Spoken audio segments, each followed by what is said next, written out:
to my Tenants Rights presentation, hosted by the PLBRA Residents Association. My name is Henry Mantel.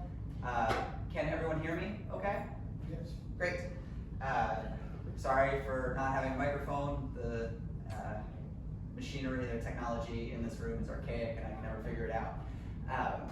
But I am a tenants rights attorney. I have been a lawyer for a little bit more than 5 years now. I started actually as an eviction defense attorney in the middle of COVID, which was some experience, and now I work as a slum housing attorney for private practice downtown. So I am going to give a very truncated version of tenants' rights. I'm going to tell you everything that I think is relevant to residents of Park La Brea, and I'll do my best. And if at any point it sounds like I'm going a little too fast, please just raise your hand and let me know. Sometimes I can move a little quickly. I'm used to talking to other lawyers about this. So this is basically just what I'm going to cover. Holly, next slide, please. Done. Oh, great. Okay. So I said archaic. So I'm going to talk about the Park La Brea Residents Association really briefly, for those who aren't aware of it. And then I'm going to talk about the Los Angeles Rent Stabilization Ordinance. And then I'm going to talk about my favorite thing, the implied warranty of habitability. I'm going to go into right of entry. I'm going to talk about discrimination and reasonable accommodations. Then I'm going to spend not very long on evictions, but I will cover them. And then I'm going to give some more information on government agencies, extra resources, and then if anybody has questions, I am open to it. Next slide. Thank you. So Park La Brea Residents Association. If you aren't a member already, highly recommend joining. Park La Brea is a pretty crazy place, honestly. It is, in fact, the largest housing development west of the Mississippi River. It was built in the 1940s. It's got more than 4,200 units, more than 14,000 residents, and the PLBRA is a registered 501c4 nonprofit organization. We do a lot of work. We try to advocate for not only the residents and against management, but also for local electeds, and we try to advocate for public policy changes as well. And we are not associated with management, God forbid. We fight for the tenants as best we can. And membership fees are only $20 a year or $30 for families. So highly recommend joining if you're on. And if you do want to join, you can scan that QR code now. Okay. I'm going to assume everybody here is a member at the very least. Okay.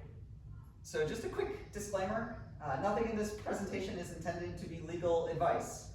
This is for educational purposes only, and the information presented is subject to change. As I mentioned, I started doing eviction defense in the middle of COVID, and let me tell you, people's rights were changing like every 6 months.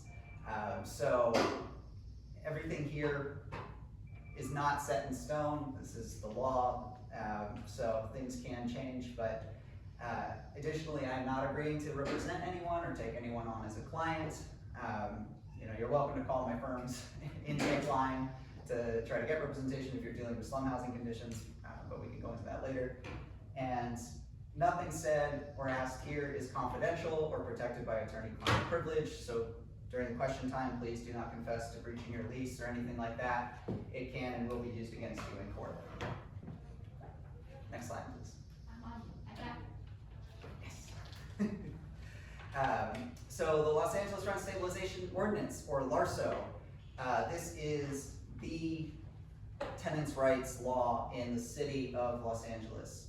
LARSO applies to most multifamily housing built before 1978 in the city of Los Angeles, specifically the city, not the county. And if you do want to look it up, or if you want to double check anything that I say about it, you can always Google Los Angeles Municipal Code section 151, that's where it starts, and then it goes through. And I am going to cite some specific statutes through this if you do want to look it up at any point. And this presentation is going to be posted on our website. So Park La Brea is covered by LARSO. It was built in the 1940s, and it is absolutely a multifamily complex. And the great thing about LARSO is it includes two major components. First is rent control, and the second are just cause protections, and I'm going to go more specifically into both of those. And one important thing to note is that because Park La Brea is covered by LARSO, it is regulated by the Los Angeles Housing Department. Government agencies love to fight over who's actually in authority over what, but LARSO units is the Los Angeles Housing Department. So if you ever have a complaint about management, about your conditions, anything like that, you can call them and file one. Great. So rent control. We love rent control. So what LARSO's rent control says is that landlords can only raise the rent once a year, and they can only raise the rent by a specific amount, and that amount being the change in CPI, or the Consumer Price Index, plus 1% for every utility provided by a landlord up to 2%. So it changes every year, it changes depending on how much the CPI changes. But in the last year, from July 2024 to June 2025, the change in CPI was actually greater than 4%, but the city council, realizing that that would be a disaster, stepped in and said, we're maxing it at 4 plus the 2%. So the maximum that PLBRA was allowed to raise anybody's rent in the last year was 6%. And if you are a landlord and you want to raise the rent, in accordance with LARSO, you do have to provide written notice to your tenants. 30 days written notice is required. Now, a landlord can reset the rent if a tenant vacates voluntarily. So I have unfortunately seen landlords really try to evict tenants who have been there long term and have come up with some of the most ridiculous reasons to do so, because if they can get those tenants out, they can reset the rent. So there is unfortunately a very strong financial incentive for landlords to evict long-term tenants, even if they've paid their rent every month on time and in full. Another thing is that landlords can pass through SCEP fees. This may have happened to you recently, actually. This just happened to me this month. SCEP is a systematic code enforcement program. It requires that all LARSO covered buildings be inspected every, I think, 4 years or so. And the fees can be passed through to the tenants, so you may see that on your bill every so often as a SCEP fee. But it's good because it means that the LA Housing Department inspects all these units, makes sure that they are actually fit for human habitation, which was good. And if you do think your rent was illegally increased at any point, you can call LAHD, you can report illegal rent increases to them, you can try to get your rent reduced through them. And again, it's LAMC section 151.06. Okay. So the second big part of LARSO are the just cause protections. These are great because these mean that your landlord, our landlord, management cannot evict you without a reason to do so. It used to be without just cause protections, landlords could evict for no reason at all, just 30 days, get out. But now, because of the just cause protections, landlords have to have a reason. And it's broken into two main types of just causes. There are at-fault just causes and no-fault. At-fault is what it sounds like. That's if the tenant did something wrong. Either they defaulted on the rent, they breached the lease, they used their home for an illegal purpose or criminal activity. Like, sorry, if you're dealing drugs out of your apartment, they can't evict you for that. Or if you're causing damage, creating waste. If I've seen tenants get evicted for being hoarders, creating health hazards. Unfortunately, it happens. Or if you are refusing a landlord reasonable access. All these are valid reasons to evict. And then there are the no-fault reasons, which don't come in so often in PLBRA, but they do happen. A landlord can evict for certain reasons, like if the landlord or one of their immediate family members wants to move into the apartment, that's a valid no-fault reason to evict. If the landlord wants to demolish, substantially renovate, or remove the unit from the housing market, it's also a just cause. Or if the landlord is ordered by the government to evict a tenant, then, well, they have to. Question? Will you be sharing the recording? I think it's Yes. Okay. Yes, absolutely. And the thing about no-fault evictions is that relocation assistance is required. LARSO has built-in relocation assistance requirement amounts, and it does depend on whether or not you're an eligible or qualified tenant. If you are elderly, or if you have a disability, or if you have minor dependent children, you are owed more in relocation assistance. I think the minimum now is, oh God, don't quote me on this. I want to say the minimum is, I think, $9,500. The maximum is just short of $25,000, I want to say. And that's for everyone in the apartment, not per tenant.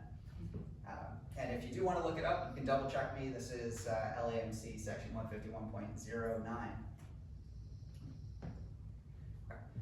I'm going to go over some other tenant protection laws just really briefly. These don't generally apply to PLBRA because we are covered by LARSO, but they do come up pretty frequently because they are also important tenant protections. For example, AB 1482 is the Tenant Protection Act of 2019. This is California's tenants' rights law. It is Civil Code section 1946.2, and the TPA includes both just cause protections and rent control, but I will say the rent control is not as good as LARSO's, so it's a good thing that we're covered by LARSO and not this one.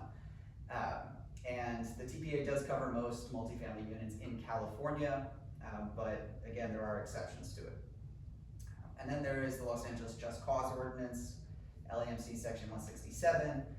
The Just Cause Ordinance it's a little different from LARSO. It includes only just cause protections, but it covers all residential tenancies in Los Angeles, unless they're covered by LARSO.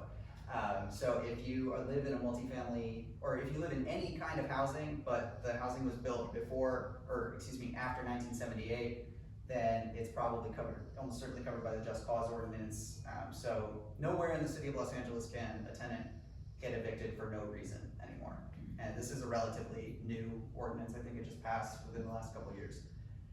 And then the last one is the LA Tenant Anti-Harassment Ordinance, or TAHO, LAMC 4530. And this is a very broad law, also relatively new.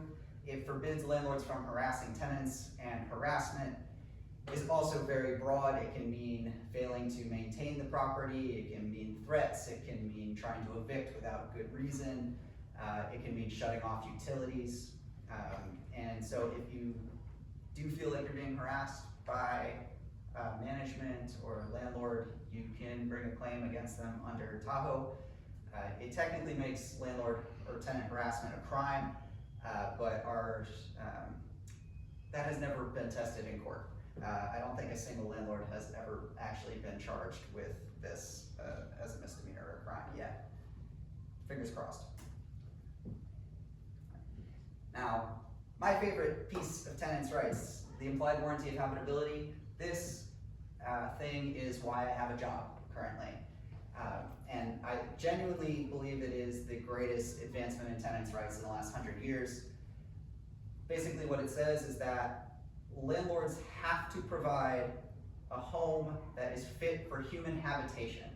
And it sounds so simple, but before this thing existed, landlords didn't have to fix anything.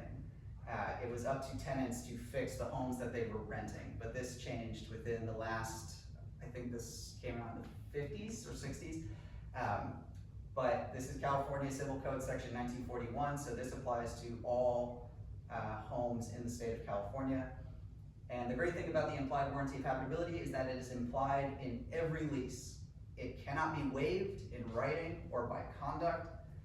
So, for example, if your lease says, oh, actually, no, we are not bound by the warranty of habitability, yes, the landlord is, it would be against public policy. Or if you have an issue with your unit and you don't report it and you keep paying your rent, it doesn't matter, the landlord is still obligated to fix it so long as they are aware of it. And defective conditions really do vary, but the big ones are infestations. So cockroaches, bed bugs, things like that. Mold is one I see a lot because nobody takes it seriously, but it is very serious. Water leaks, lack of hot water or lack of other utilities, defective wiring, plumbing, heating, locks. I have seen tenants get electrocuted. I have seen mold growing up walls. It gets pretty gross. But this is also why I have a job, because I get to sue landlords for not doing what they're supposed to. And as I said, it is very broad, so if there is anything that impacts tenant health and safety, that could qualify as a violation of the implied warranty.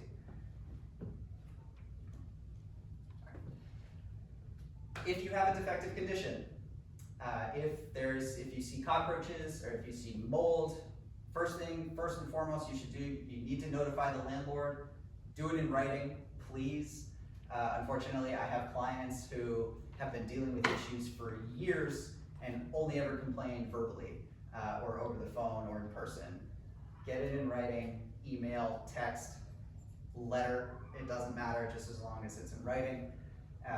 And then you have to give the landlord a reasonable time to fix the problem. Reasonable also varies a lot. It's a word lawyers love because there is so much flexibility to it, but reasonable is typically considered 30 days. If a landlord is on notice of an issue and they don't do anything within 30 days to fix it, that's unreasonable, they should have fixed it. And then also make sure you get photos or videos. I tell all my clients now, just keep taking photos, keep getting videos, keep sending notifications in writing. The more you have, the stronger your case if you ever do need to bring a lawsuit against the landlord. Because if the landlord does not fix the problem, you have options. The first and foremost is the one I typically recommend doing last, which is withhold rent. If the landlord is notified of an issue with habitability and they do not fix the problem within I think the computer fell asleep. Okay, well, I'll keep going and hopefully Holly can get that fixed. Technically, you have a right to withhold rent if the landlord is aware of a habitability concern and they do not fix the problem. I don't typically recommend doing that because you may have the right to withhold your rent, but the landlord still has the right to try to evict you for not paying your rent. So you may have the right to withhold your rent, but at the end of the day, you're still gonna have to go to court to prove it. And you do not wanna go through that. Eviction court is brutal and terrible, and I don't wish it on anybody. And the thing is too, is I have seen judges and juries get it wrong. I have seen tenants get their rights violated and still get evicted. So if you can avoid withholding your rent, in order to avoid withholding your rent, you have other options. The other one is being repaired and deduct. You technically have the right to fix the problem yourself and then deduct the cost of fixing it from your rent, as long as the cost is less than 1 month's rent.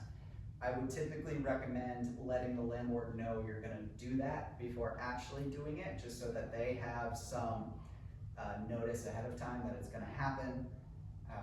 And also, I have seen landlords jump when tenants say they're just gonna fix it themselves, because it means the landlord is gonna be on the hook for the cost of fixing it, and it's gonna be more expensive than the cheapest option. And then the third, Holly, how are we looking back there? Something shut off and I've got the computer's awake, but I can't get it to source to the HDMI. Oh dear, okay. I may have to go check that out in a second, but I'm just gonna finish this slide up and then we'll go do that. So the third option is you can complain to a government agency. Los Angeles Housing Department is a big one. There are a couple others that will take your complaints depending on what the issue is. And I have seen landlords jump when they get a notice from a government agency saying, hey, this is a problem, you gotta fix it. The fourth option is you can move.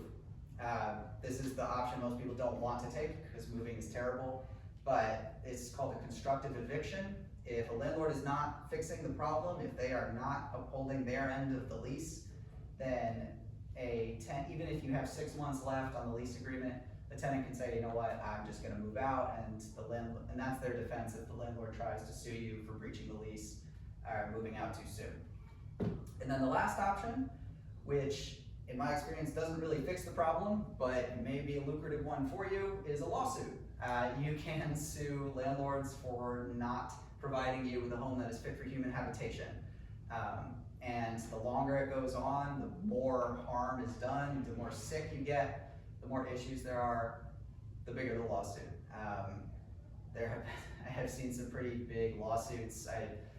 My supervisor at my firm I think the biggest case he's dealt with has reached $1 million because the home that the tenants were staying in had lead-based paint and kids. So there was lead poisoning involved. So if you are dealing with that, I really hope you never have to, but if you do deal with it long enough, you can sue the landlord for this. And if you'll excuse me, I'm gonna try to get this fixed really quick because I do want to make sure this presentation is seen. Please give me a second.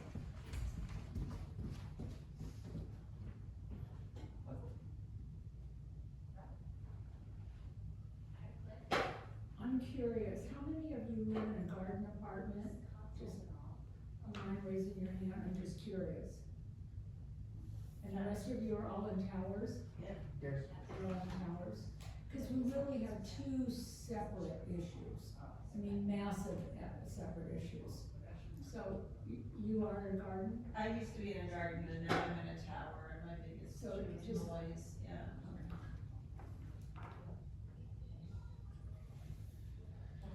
Well, you know, it's a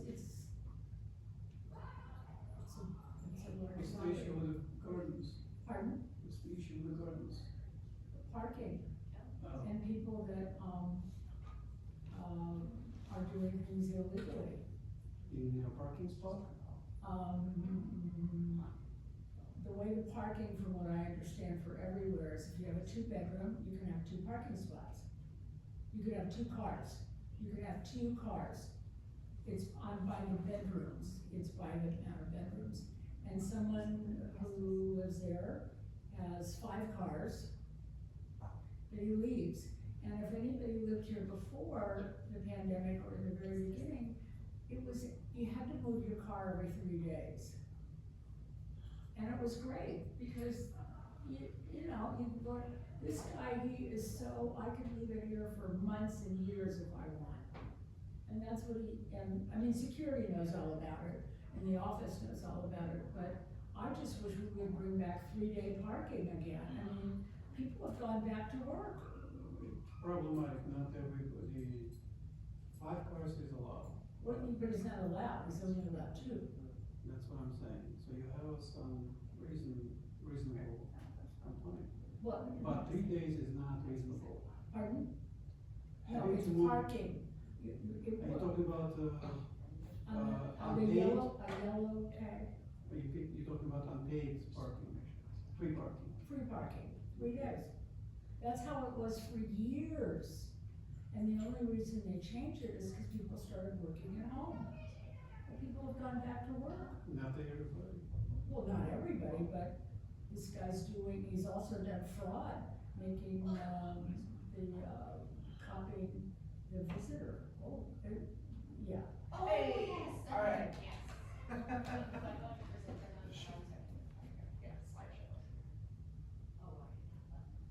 They used to tow cars, cause I used to live in a garden apartment down.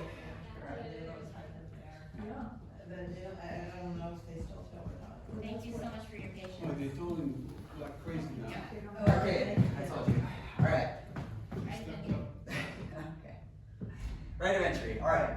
Thank you for your patience. Hopefully that does not happen again. So right of entry, I see this one come up a lot, because a lot of people just don't like it, but it turns out landlords do in fact have the right to enter a tenant's unit. There are rules regarding it. A landlord has to provide reasonable written notice, and it has to be for a good reason, and it has to be during normal business hours. And reasonable written notice is typically considered to be a minimum of 24 hours. And good reasons include making repairs or showing the unit to a buyer. But it has to be for a good reason, it has to be written down. Now, this is only normally if there's an emergency, if something's on fire or there's a flood, they do not have to give you 24 hours notice to go into your home to fix the problem. They can just enter. But there should be a real emergency if that's gonna happen. And because the landlord cannot abuse their right of entry, and as I said, I see this come up a lot. Landlords get a little power hungry sometimes, and they see it as a way to assert that power over tenants. So, but it is again gray area because tenants typically can't deny access either, and tenants have to make sure that landlords are actually able to access their units. So the tenants cannot change the locks on their doors to their homes without giving the landlord a copy of the key. So a landlord legally has to be able to access the unit at any time, but that doesn't mean they can. So work with management. If you do get a 24-hour notice of entry, you can typically get it rescheduled if you call them, but they also are not legally obligated to do anything. They can just enter your unit after giving notice. I just wanna bring up something, we had a little issue when the organization that comes to check on things, they made a mistake. They put a lot of us on a different date, we never got notices, and so sometimes it's not the landlord's fault. Sure. It's coming from the other side, so just, you can clarify that, I just wanna make sure. Okay, I mean, that is true, however, if the landlord is hiring someone and and the person they hire doesn't give the proper notice, it's still the landlord's fault. Well, this is not the city. Okay. When the city tells them that they are coming in to inspect. Okay. And they don't give the right addresses, Okay, so they don't get notices, so it's not the landlord. okay. Well, so yeah, there may be issues with that. But moving on to the next one. Discrimination and reasonable accommodations.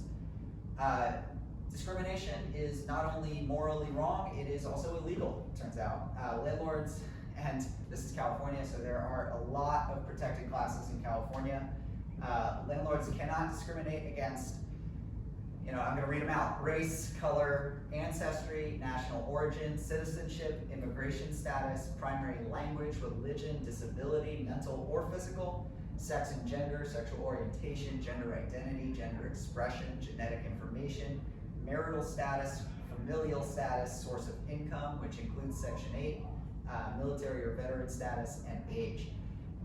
This is kind of a combination of like 3 different laws in the state of California. There's the Unruh Civil Rights Act, there is the Fair Employment and Housing Act, and there's also federal laws that prohibit this as well. So technically discrimination is just not allowed, and discrimination can take all kinds of forms. The landlord cannot refuse to rent based on these protected classes. They also cannot treat these protected classes any differently based on that. The only one, and for a lot of these, they can't even ask. They can't ask your immigration status, they can't ask your citizenship or national origin. This is different for source of income. Technically, they can ask what your source of income is, but they're not allowed to discriminate against you based upon it. Now, the reasonable accommodations also come up a lot. This is in terms of disabilities. If you have a mental or physical disability, a landlord is legally required to provide a reasonable accommodation to you so that the idea is that you would be able to use or enjoy the property the same as any able-bodied or neurotypical tenant. But it comes with some caveats. There has to be a nexus between the disability and the accommodation. So, if you need access, if you are in a wheelchair, then you can ask for help with, getting around, or a ramp or something like that. But there has to be a clear connection between the disability and the accommodation you're asking for. And the last one, and this is the big one, it cannot put an undue burden on the landlord. And an undue burden usually just means it can't really mess with the way they do things too much, or it can't cost them some significant amount of money. As long as it's reasonable, the landlord has to do it. Oh wait, evictions. This was my job for almost 3 years. Evictions legally are technically called unlawful detainers. That is the legal term for them. I should just make a distinction as well. There are 2 different types of evictions technically. There are unlawful detainers, and then there are forcible detainers. Unlawful detainers are for when there was a valid landlord-tenant relationship, which is most of them. Forcible detainers are reserved mostly for squatters. I never had to deal with those, so please don't ask me questions about them. So evictions. All evictions have to start with a notice to quit of some sort. And this can be any kind. It's usually either a 3-day, a 30-day, a 60-day, or a 90-day notice to quit. The 3-day notices are usually for rent payments or a breach of the lease, or sometimes just a 3-day notice to quit if you're caught doing something that's too bad that you can't even fix it. 30 and 60 days are typically reserved for no-fault evictions. 90 days is almost exclusively reserved for tenants who are getting evicted from homes that have been foreclosed on. So I don't see those a lot.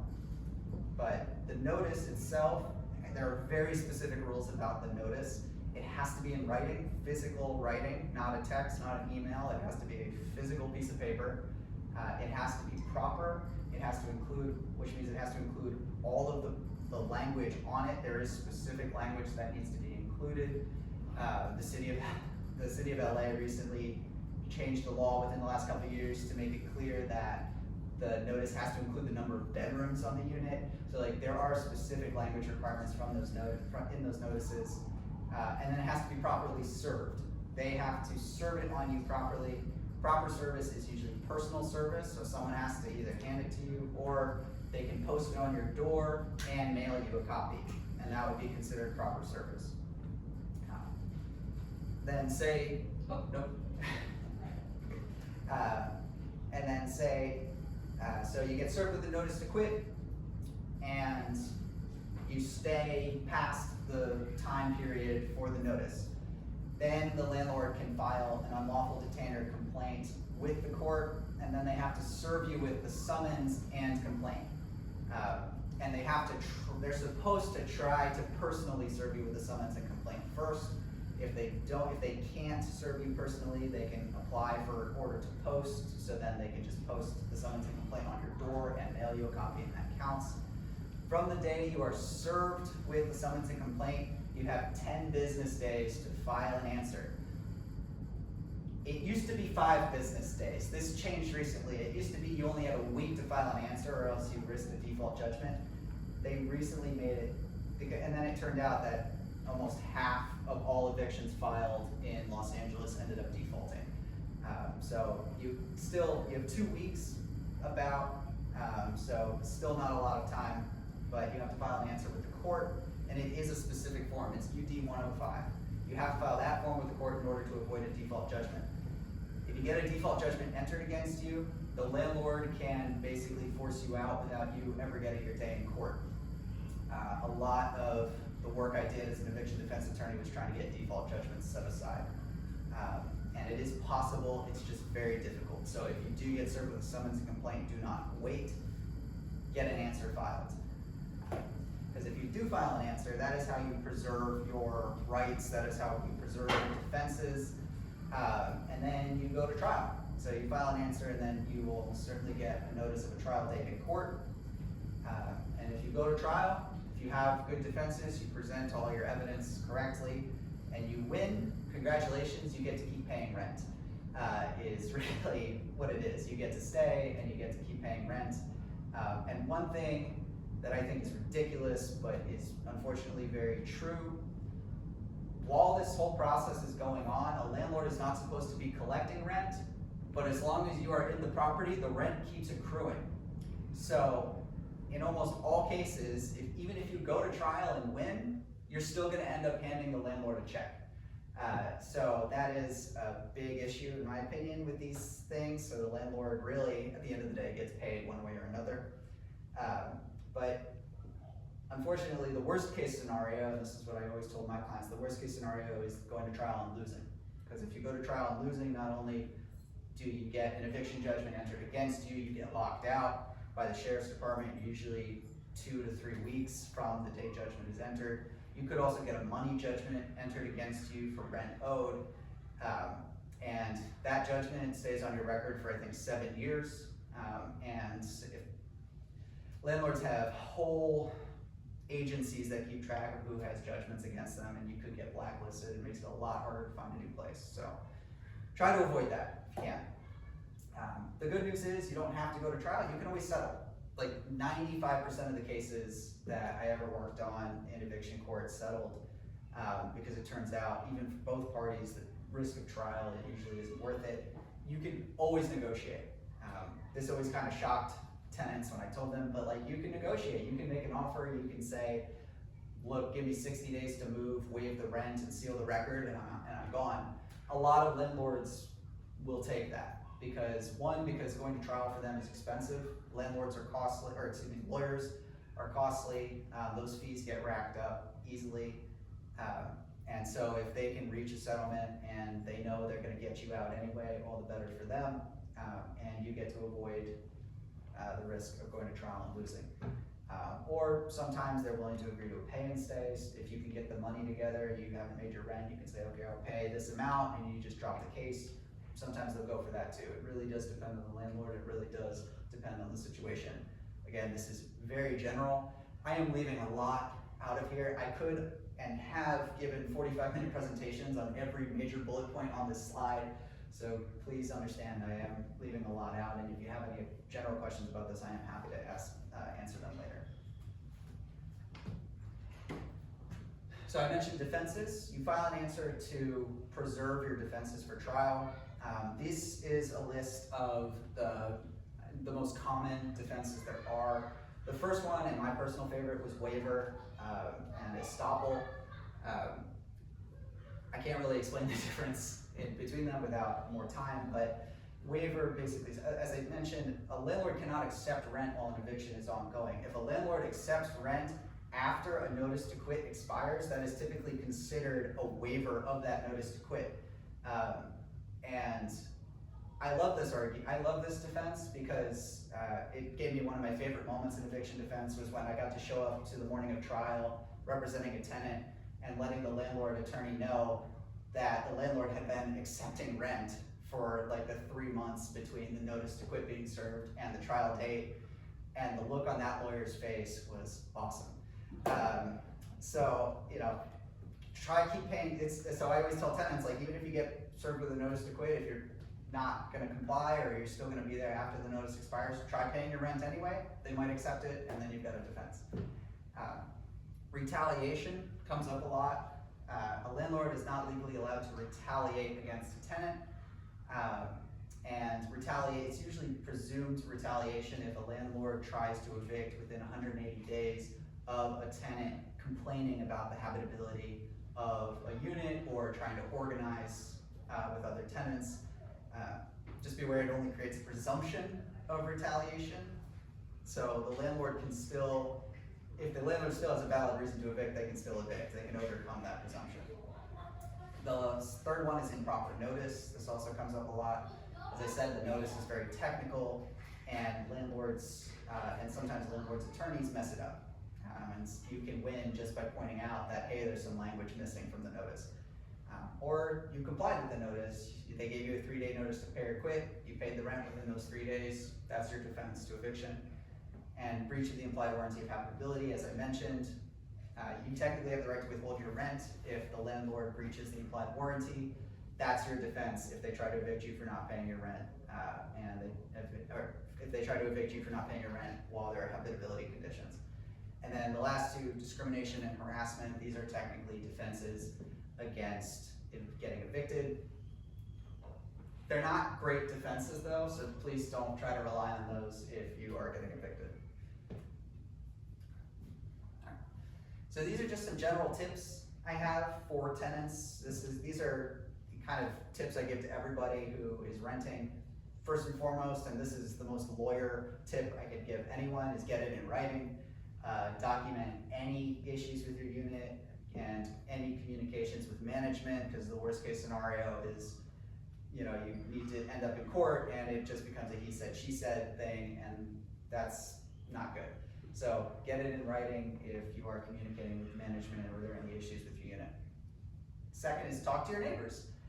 If you're dealing with an issue, your neighbors probably are too. In my experience, if a landlord is mistreating one tenant, they are almost certainly mistreating other tenants. So, you know, talk to them, organize, join the PLBRA Residents Association. It's a good opportunity to meet your neighbors and, you know, try to unite against management. The third is do not self-evict. As I mentioned, you can always negotiate. I have unfortunately talked with folks who, you know, they get a notice to quit and then just immediately move out anyway, even though they had all the defenses and the landlord had no right to evict. So, you know, if you do find yourself getting a notice to quit of some sort, seek legal counsel, don't freak out, just figure out what your rights are and deal with it calmly. As I mentioned, you can always negotiate. And then know your rights. It is an unfortunate truth, landlords really do count on tenants not knowing what your rights are.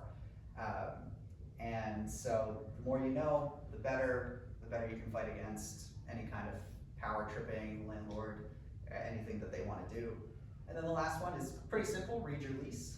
I've fielded a lot of questions that really can just be answered by, well, what does your lease say? I know it is a very long and boring legal document, but it is ultimately, it determines the terms of your tenancy. And the landlord-tenant relationship is a business relationship. And so that lease is your contract, so it's good to know what it says. So I mentioned government agencies. These are the three that I think come up the most when it comes to tenants' rights. As I mentioned, the LA Housing Department. They deal with everything from illegal rent increases, reduction in services, habitability, illegal evictions, harassment. You can complain to them about anything.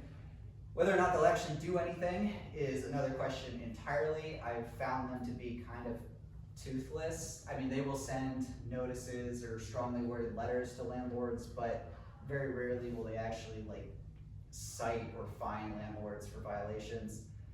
But it's worth complaining to them anyway, because it does create a written record of complaints, and it does typically puts the landlord on notice of issues one way or another. The second one is the Los Angeles County Department of Public Health, or LADPH. They have a little bit more teeth, and they will actually do inspections, and they typically handle issues that impact public health, mold, infestations, things like that. And I have seen people call LAHD, and LAHD just tells them call LADPH, and then they've called LADPH and then have been told to call LAHD. So this is kind of a bureaucratic nightmare sometimes, but just keep calling and bothering them, and usually they will at least send someone to investigate. And then the last one is the California Civil Rights Department. They handle discrimination exclusively. If you feel like you're being discriminated against for any reason, you can file a complaint with them and they'll open an inquiry. So these are some extra resources in case you need them. First and foremost is Stay Housed LA. When I worked as an eviction defense attorney, I worked as a part of the Stay Housed LA team at a legal aid firm. They're great, and it's a great resource. Their website has so much information on it. They have virtual workshops you can attend about all different parts of being a tenant or evictions. And if you live in certain areas, you can get free legal representation if you qualify for their services. So they are very helpful. Definitely recommend checking out the website, even if you're not dealing with any issues, because it has a lot of good stuff there. And then there are the legal aid firms. These are the nonprofit law firms that can help for either free or cheap. Neighborhood Legal Services was the one I worked at for about 3 years. There's BetZedek, Inner City Law Center, Legal Aid Foundation of Los Angeles, the Eviction Defense Network, Boston. They all have, and you can just look up their websites too. They almost all have good information on them or resources that you can use. And then there's the LA County Self-Help Centers. Do not sleep on these. They are great. I mean, they're usually packed, but if you show up to pretty much every court in LA County has a self-help center. You show up to them, they can almost always help with filing an answer or other things you might need help with. You can check the court's website, they'll tell you exactly what they help with. And then the last is the LA County Bar Association. This is just if you need a private attorney. They have an attorney referral service you can use. It's called Smart Law. So if you are looking for actual legal representation, they're a good resource. That's it. Thank you for listening. If you have any questions, I'm here. I'm here for like another hour, so feel free. Just remember, this is not confidential. Please do not confess to anything on it. Thank you. Sorry, I saw his hand first. Regarding reduction of services, in the last year, it's become more and more difficult to get in touch with any person to speak to about an issue they have. An example is I purchased a new car in March. I've been trying for the last 3 months to get this parking sticker switched over. I went there, which you used to be able to do in person, and you give them all the information they require. I went this year and they said, well, you have to do it online now. I've been trying to do it, and then you get the text message now because you can't talk to anyone, they got this live thing. Anyway, this is one of like maybe 3 issues I've been having an issue trying to get resolved. And I'm sending them the information to the texting and all that, but is that considered a reduction in services because there's no longer a person to service our needs? Oh boy, you're starting me off with a hard one there. Probably not. Reduction in services typically, like bad customer service is not necessarily a reduction in services. Like management is unfortunately allowed to suck at their jobs. It's not illegal for them to be bad managers. But I mean, you can still complain to the housing department and see what they say. Because ultimately, if it is a reduction in services, you could be owed a reduction in your rent. But usually a reduction in services refers to things like if you lost access to a utility or an amenity or something like that, them just taking too long to handle. I mean, you could argue, yeah, you lost access to parking and say this is a reduction in services potentially. Well, I mean, it's the same thing with accounting now. If you have a question about your bill, you can't call anyone. You used to be able to talk to someone on the phone who could answer your questions. Yeah, I mean, listen, I hate AI too. I don't think we should be replacing people with AI, but unfortunately, I don't think it's illegal. Okay.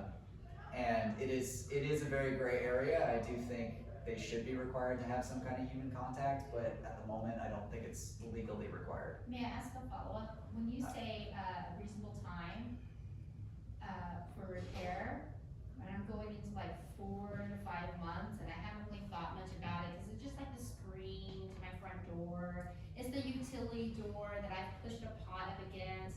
Is the paint peeling? It's not like interfering with my habitational living, but it's just starting to bother me.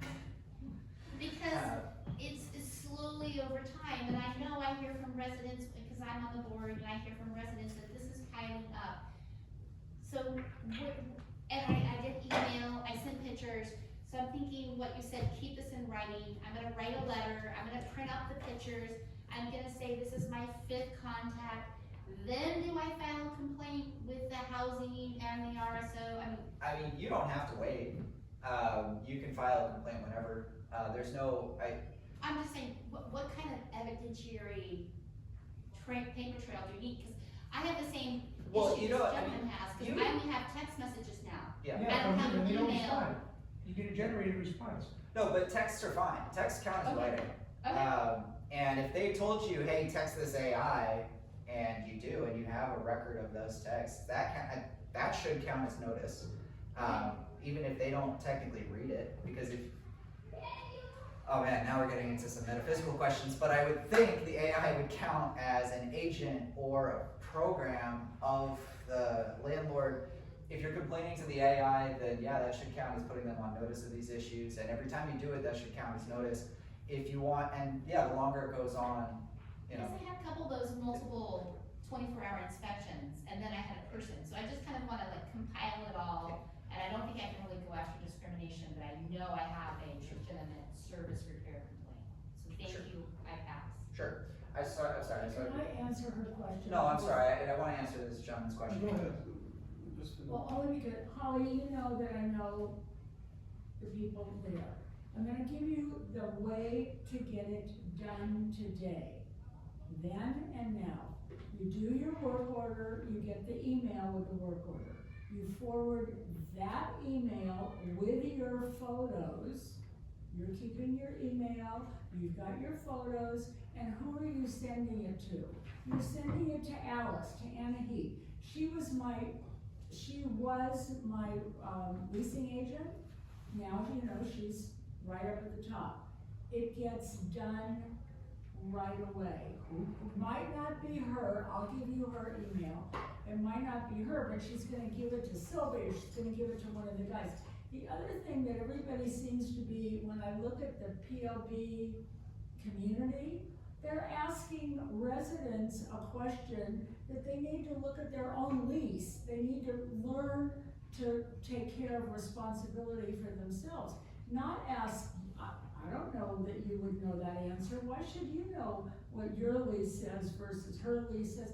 It makes no sense, and I think that that's one of the issues that's going on here, that people are asking other people what to do. And Well, we're the best being thing, told to respond to live. but the best thing you can do Don't do what I'm is, you doing. know, you can go in, you walk past the first, person who is really the leasing side, and you go around and you go in there. Alice is right behind there, Sylvie's right behind there, everybody's right Alice there. won't talk to all of us, she refuses to talk to me a No, hundred I percent. didn't She say- will respond. Okay, I'm sorry. Wait, I'm not saying she's gonna talk to you right then. The paper is right there and it says, I have sent you an email with the work order, with the photos, with everything. I sent it to you at such and such a date and such a time. And it's right there. Yeah. They take that from you. You can ask him to make a copy for you. It moves right forward. And unfortunately, I know how this is going on. They are so, overwhelmed with some of the questions that are coming that are just common knowledge. If you reread your lease, you'll know what certain things are. And you said that. You're responsible for what you have signed No, up I understand. for. I'm sorry, I do wanna move on to the question, I wanna make sure I get all the questions answered. So I think this relates to a lot of people. I've been living here for like 6 or 7 years. About 2 years ago, I got the tenant above me that changed, although they saying they're still the same tenant, but people changed. And they have a cat. At night, the cat plays with something, and that something radiates something that's falling or pinging across the floor to me. In addition to that, they have not parties, they're like entertaining themselves. Basically, they're running a TV that vibrates the sheetrock wall that goes into the one of the bedrooms. And that noise after 10 p.m. and they're like, oh, it's too early, not a problem. Basically ignoring that. Second problem, similar problem. 2 floors below me, somebody is running compressor. Either it's a AC that's provided by PLBRA, or they have a separate compressor. It goes from like night after 10 p.m., sometimes at 9 p.m. till about like midday. It vibrates the walls like nothing else. Okay, so, I'm serious, I can I I can understand, put the no, phone to the wall I'm trying and to it will record the vibrations like this. So, okay, So so half of the apartment. there's kind of an issue with neighbors. Landlords, so if you have an issue with your neighbors, landlords aren't necessarily legally obligated to do anything about that. It's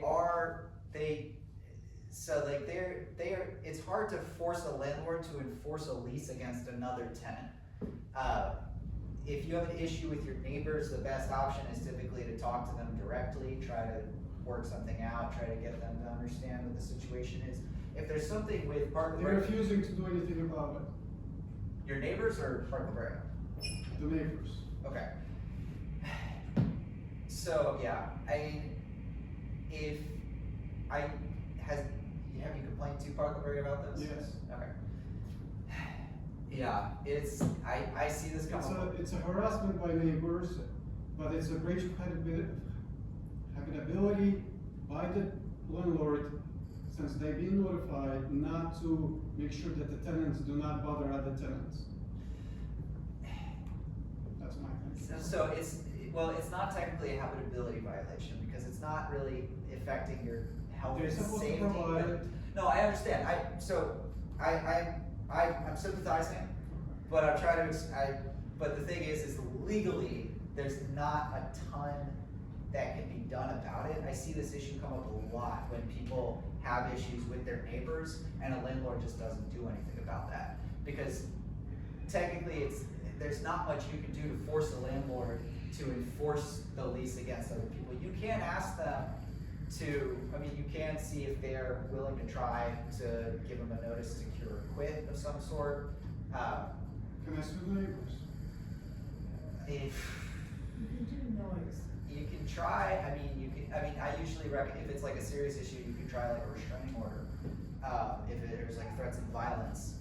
No, it's a, You could potentially sue, also not my area of expertise, you could potentially sue for, I think, private nuisance. It's not a big lawsuit, that would be something in like small claims potentially. yeah, but what monetary damages are there? Small claims have to be monetary damages, right? Yeah. What monetary damages? I don't know, it's not my area of expertise. Can I say, I had a problem with, sound, above me, I think it was a compressor, and they said, get a security person to come and listen to it. So the security person came. Security person said, I cannot come into your apartment. Let me finish, that's Go it. ahead. So security guy came in, I'm getting ready for bed, and I said, am I crazy? He said, no, you're not crazy, that was gone. Next time.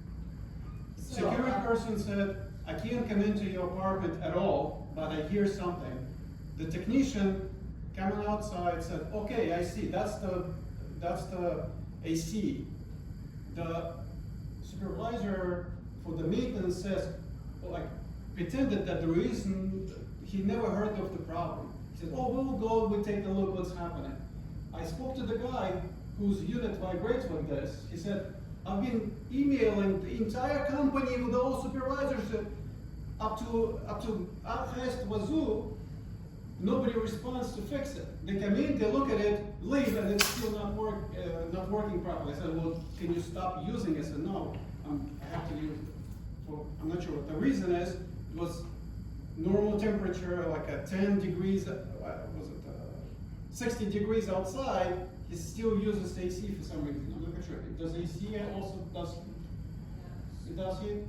Can I ask you a question related to this though? Sure. Because maintenance will walk into your apartment, there's no issue, and with patrol, No, patrol. but maintenance will go in. Patrol will say, oh, we can't go into your apartment because people have been held inside, which is like the biggest joke, because that's never happened.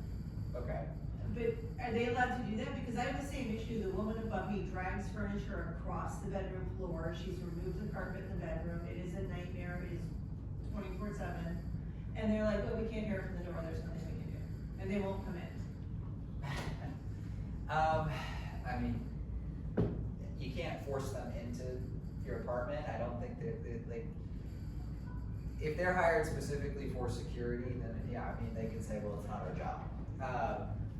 I would say, you can, this is why issues with neighbors are hard, because legally there isn't a lot that landlords are obligated to do when it comes to disputes between neighbors. But you can argue that they should be doing something more. It's just, it's not necessarily something you're gonna be able to, it's not necessarily something they're gonna be able to do anything about. But I would try to get management involved at a more supervisory level and see if you can. Is it grounds to break your lease and not have to pay?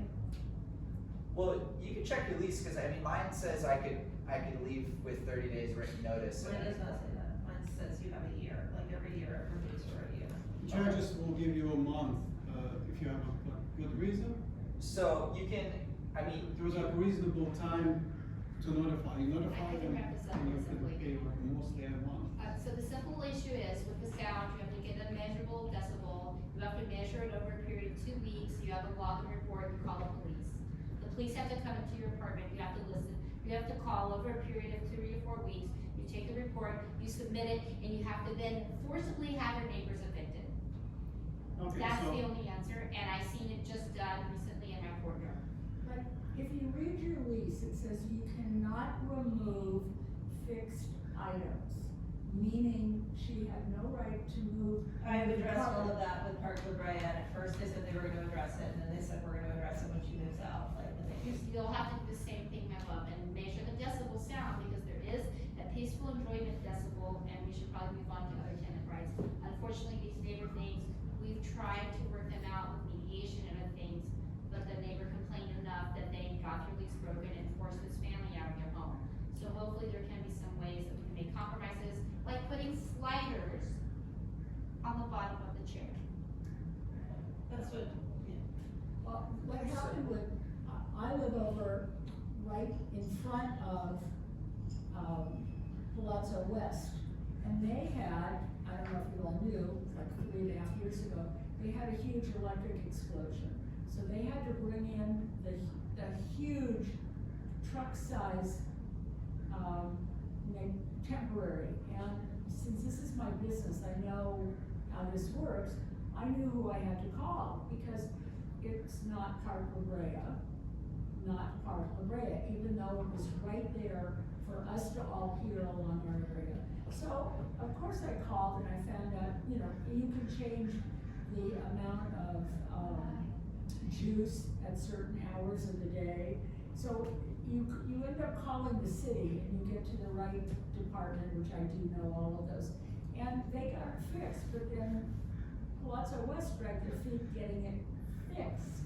So that meant that they wanted to get an addition to their, what they had rented. And they weren't allowed to do that. The city literally came in and said, no, you are not allowed to do that. So I can only tell you that I just helped somebody else who's gonna be leaving the end of this month. If you wanna leave and it's before the end of your lease, however many long, and you have justified reason, I mean, with what's going on, I know somebody whose business cannot continue here, so they are moving elsewhere. And I helped write the letter explaining all of that. They're not gonna say no, they don't wanna have to go to court over something, so of course they're Well, gonna be so helpful. I would recommend sending a letter saying, look, you'll explore your legal options. I have seen. And hand deliver it, Yeah, and so, hand deliver it. so, yeah, deliver a letter saying, like, look, these are the issues, you can, and document the narrative, like, these are the issues you've been having, these are the times you've complained, nothing has been done, I'm exploring legal options. You know, legal threats work, unfortunately. Sometimes they don't, because sometimes, they're not scared. But, it is sometimes worth saying, just like, look, I'm considering a lawsuit at this point. It does work sometimes. So I wanna make sure, if there are any general questions about tenants' rights, I wanna see if there are any more of those. If not, Holly, you can put the last slide Okay. up, because, again, join the PLBRA Residents Association. We do movie nights. We're actually doing a movie night in here next week, Thursday evening. We're screening Big Hero 6, and highly You're recommend screening what? Big Hero 6. And also my email address, my PLBRA email address is down there in the left corner, and our website is up there. You can email me. I try to check this email as often as I can. I'm sorry if I'm a slow responder. I have like 4 different emails now, and I try to keep up with all of them. But thank you all for coming. If you have any more questions, I am here. I'm just scheduled to be here for a while, so. The tree on the property, there was a storm, fell on my car. Yeah, The insurance paid, but they have $500 deductible. okay. I called like 6-8 months before. I told them there are branches in the tree that have, some of them are dead, some of them all fell off on other branches for them to remove it. They didn't do it. Okay. Other branches from the tree fell on my car. Okay. And I get $500 from them. Did you take pictures? Yes. So potentially, I mean, you could say, yeah, I mean, if they had notice of the issue and they didn't fix it or they didn't do anything about it and then it caused a problem, yeah, you could say they owe you for that. I would think your insurance would go after them for that, but If they're not doing that, then yeah, I mean. Insurance doesn't pay me $500, it just, this $500 I don't get. No, I For the understand, yeah, damage. no, I understand, You I have There's no benefit to going after them. Yeah. Small claims court lawsuit. small claims is the Can way we to go. give Henry a little appreciation, please? And I yet to be successful, but I do have my day in court Woo! with that, yes. Alright. And what? I'm taking PLBRA to small claims court. It might be why my repairs aren't being, after emailing Mr. Mike Gonzalez. I do highly I'll recommend, try- I do I'll highly try. recommend small claims, it's faster, I it's will try. easier, it's $12,500 I maximum, have which emailed is Mike usually Gonzalez enough. What it is, I thought it was 10. and one. They increased it recently. What's it do? But nothing else. Rent control used to be 3%. I'll try, It's not 3%. Yeah. CPI plus. Yeah, well, it's always been the CPI plus Oh, I thought 2%, it but the was just the CPI flat. change, no, the CPI changes Okay. though, so it does change depending on the year. So if I, And there was, and during COVID, there was a rent freeze, so they weren't allowed to raise the rent at all during COVID. But yeah, it's the change in CPI plus the 1 or 2%. Plus, there's extra 1% for gas, and FYI, Yeah. 2 points about it. Number one, the city government that authorized extra percentages had no right Got it? to allow anybody to resell gas. Yeah, And the gas cost right now, if your rent is $2,000, Okay. 900 of it is $20 gas that other people pay. yeah, the utilities are an issue. It's something that, our president Bob Schur has been fighting over for more transparency on those issues. It's not transparency, it's corruption. Yeah, They corruptly authorized, they had no, only public utilities commission can authorize somebody to sell gas. 7 different work orders, dating So, I'm back sorry, to January. for the question? I just have a really I quick, just- like, if I just wanna get out, is that, should I just reach out to them and just like negotiate it? Yeah, Cause I'm just. I mean, I will say, No, I don't. how much longer do you have on your lease? Like 7 months, but it's like my 5th year here, I was in another place for 14 years, and they don't ever do anything. Yeah, I mean, like, if. I don't wanna pay out 6 months, cause No, I mean, if you give PLBRA 30 days written notice or 60 days written notice. just say like, this is untenable. Yeah, and like, odds are, they're not. I've been gonna- talking to them about this since Yeah. 2 weeks of my moving. Odds in. are, it's not gonna be worth their time or money to go after you for breaking the lease And anyway. they're not gonna put me on some list. If They you have, shouldn't. I mean, that's the thing is, you know, there's such a shortage of housing, they'll get a new tenant immediately. I don't think. And then for more money, Yeah, almost certainly. okay. If you've been here for years, then yeah, probably. Alright. They Thank do you so it in- much. Elizabeth. Henry. Nice to meet you. I'm sorry. I don't know anything. Yeah. All I know is that when I called him to say, hey, I wanna. I'm just, this week when I found out this extra 1% for each control all utility, communications, we're not well, gonna. electricity is difficult one Ever because again, tenants can don't call use back. stupendous amount of electricity, but for gas, nobody can use that much. It's only, it was like $15 in 1980, and it's like 25, maximum $20 now. Yet, when I calculated how much it is, extra 1% over 45 years. Yeah. It's $900 we're paying for $25 gas in rent. Yeah, it's just the way the law works, unfortunately. I know it's been in place since So it's not, 1979. it's a city local regulation, it's not, Yeah. that city, what's the commission, the city I don't know. council, yeah. They're not authorized to allow anybody to sell Alright, I'll do utilities. that because you asked me, Yeah. otherwise it's not. And including it into the rent is resale. Yeah, I mean, turn that off. I'm in the do not. Yes, I mean,